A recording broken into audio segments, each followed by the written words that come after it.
Good morning, everybody. We're going to get started.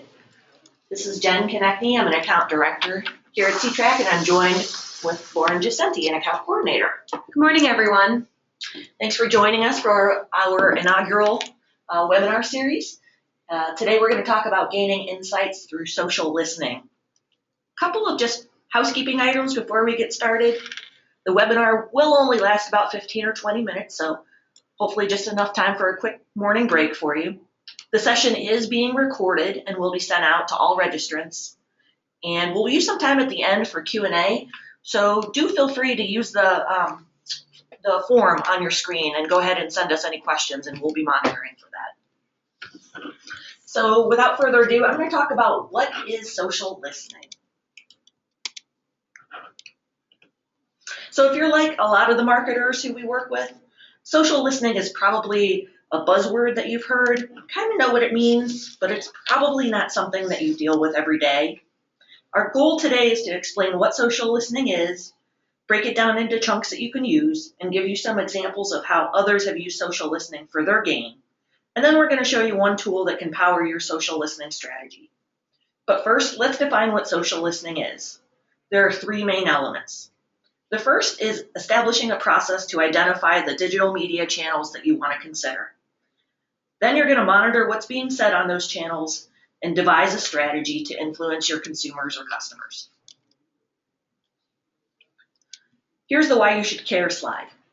Our clients have used social listening programs to gain all of the following in the bullets above. Specifically, you can use social listening to generate leads, find new influencers and advocates, and even find new talent to add to your team. Most of our clients come to us and think of social listening just as a way to improve customer care and respond to customer needs, but there are really many more improvements that you can gain depending on how you set your program up. So let's talk about setting your program up. The best place to start this, honestly, is just with Google. If you have a Google account, specifically Gmail and Google Alerts, you've got a good start. That would be the basics for all you need. The next thing to do is to start and build your keyword and phrase list. Now, your list doesn't need to be too long, and Lauren will show you how to do this later in the presentation. But if you start with the categories above and tweak it to fit your strategy, that should be all you need to do to get a good start. For example, if your goal is to do some competitive social listening, your keyword and phrase list will be different than if you're trying to identify new lead channels. So now you've got your list and it's time to put it to work. I've listed a number of free tools that can get you started, but the paid tools often have more capabilities depending on how you want to scale your program. I've also linked to a good article that lists other tools that you can use, again, depending on your goals. Once your listening is underway, don't be afraid to start sharing and jump into the conversation. Just make sure you follow the 411 rule. What's the 411 rule, Jen? 4 is for the number of pieces of content that you should share with your audience. This is not content you created. This is not sales content. This is just content that is interesting, relevant, and shareable with your audience. Then you can share one piece of content that you created. Make it count.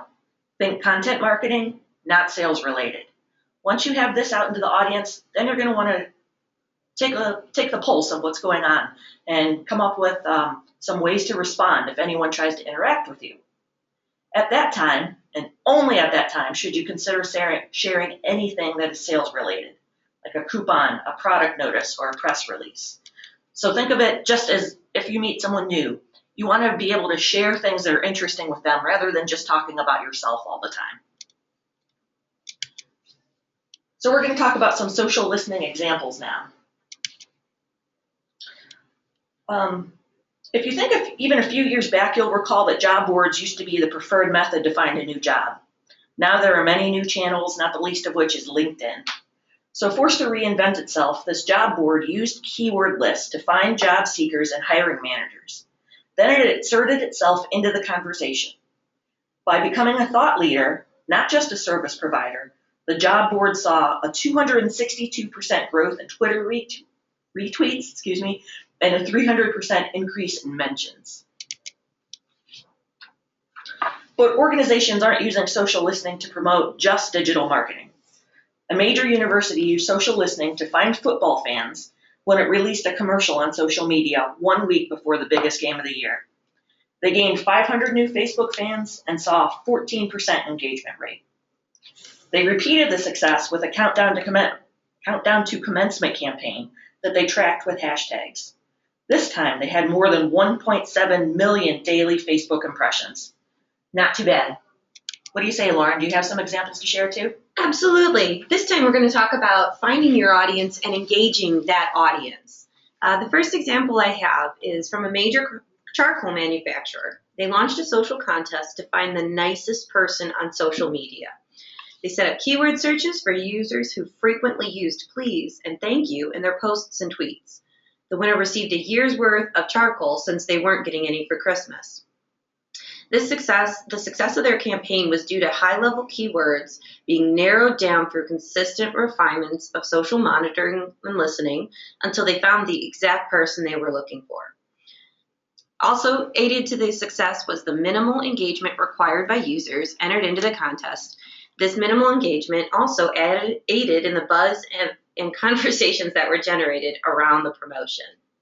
So in this example, the company did a great job of finding people without working too hard and through consistent refinements, making it a successful campaign. My next example is talking about finding an audience who might not be aware with you and engaging with them in an appropriate manner. A well-known brand of pet food wanted to assess their brand awareness and engagement with social media users. They set up a simple keyword strategy to look for users talking about their pets but not mentioning the brand by name. Too often we focus on people talking about our brands, but it can be just as helpful to look for those people who aren't and engage them.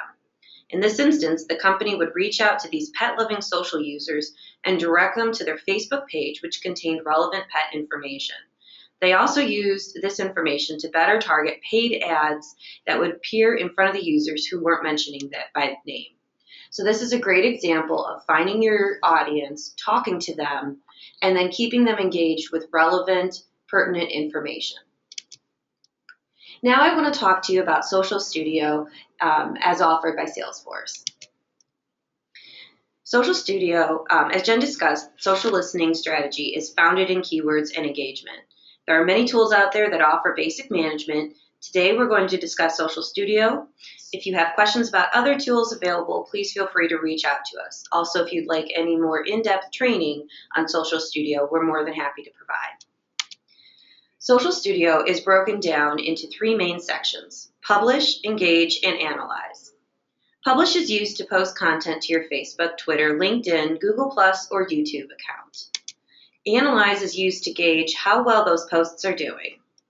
Today we're going to focus on the Engage portion of the tool. The Engage interface is made up of columns and tabs. I find it most helpful to set up 2 main sections: social accounts and brand monitoring. Once you've associated your social accounts with Social Studio, you have the ability to set filters and see only relevant information. Social accounts can be filtered by media types, your tweets or posts, mentions or replies, and direct and inbox messages. Topic profiles are a collection of keywords set up at the administrator level. You can add as many or as few keyword groups that you'd like within a single topic profile. However, you should always make sure you are finding the right balance between overly specific words and too broad. For example, I'll use a local grocery chain here in Northeast Ohio, Giant Eagle. If I were to do Giant and Eagle, this topic profile would include too many irrelevant posts. However, if I were to change this up a little to Giant Eagle and include additional keywords that would help increase relevancy, like grocery, produce, and bakery, I will see relevant results. You can further drill down your listening scope by filtering language, media, types, and countries. Keyword groups can be filtered out within the Engage interface, so don't worry about setting too many at the administrator level. It's better to have more than less when you first do your setup. Engage also allows you to interact with posts and tweets in the same fashion you would within the software itself. If you're working with a team, you can also set status, priority, and assign out the responsibility for follow-up to any user on your Social Studio account. Both topic profiles and social account columns can be filtered by a view of your assignments and sentiment. Sentiment should always be taken with a grain of salt. Any trustworthy marketer will tell you that it can be difficult for software to infer, so while it is a good monitor, you should also be sure to adjust it when necessary. In this example, you'll notice I'm watching for anything positive about C.TRAC. It is important to watch for both negative and positive comments.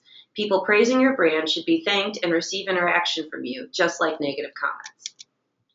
In closing, Social Studio allows you to publish to your social account, analyze how those posts are doing, and monitor what is being said about you, your competitors, and your industry.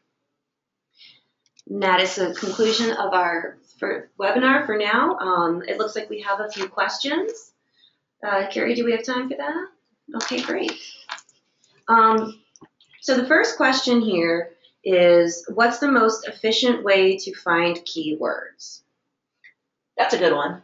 I think one of the first things that I would do is to work with your other digital marketing teams, particularly organic and paid, SEO and paid search folks. They might have a good list of keywords to start with. So if you're optimizing your website for specific keywords, that's a great place to start. Or if you're using paid keywords. Another good thing to do is to really look at your competitors. And we recently did this for a client and took a look at everything that they were doing. And that really helps our client get a good baseline of where they should start. All right, the next one, should I be responding to every post? Honestly, if you have the resources available, then yeah, you should be responding to as many as possible. If you don't have the resources or the team around social, then that can be really difficult. Our recommendations do a daily management and scan communications for anything that's significant. If you're not doing this daily, there's always the chance that you're going to miss something. The best thing to do would be set up your calendar, put a little block of time, an hour or so, to go through and respond. Make sure you are consistent in your follow-up, though. So if you're not doing this daily or you don't have a team available, make sure there's some consistency in how often you're responding. And as I mentioned in my slides as well, make sure you're focusing on the positives and the negatives. If you only focus on the negative comments, not only is that horrible for your own personal morale, but it also shows that you're not paying attention to the people who are enthusiastic about your brand. And those are your champions that you never want to lose. Next question is, how can I use the information from social listening for other digital efforts? I love this question. I think it's great because as marketers, we're always looking for a way to repurpose some of the content that we've created or ideas that we found. The first thing that comes to mind for me is content. So if you hear people talking about a question or bringing it up to your brand or a competitor's brand, that'll give you an idea that maybe you need to write a blog post about that or an article or an info sheet, because if one person's mentioning it, probably others are thinking it too. Another thing is really to see what people are asking and find out what's important to them.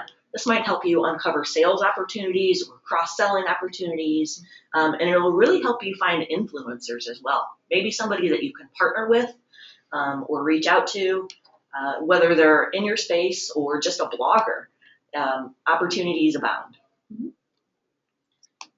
Well, I think that's all the questions we have. As we stated before, please feel free to contact us with any additional questions, insights, or just to say hello at marketing@ctrac.com. You can also visit our website and tweet us.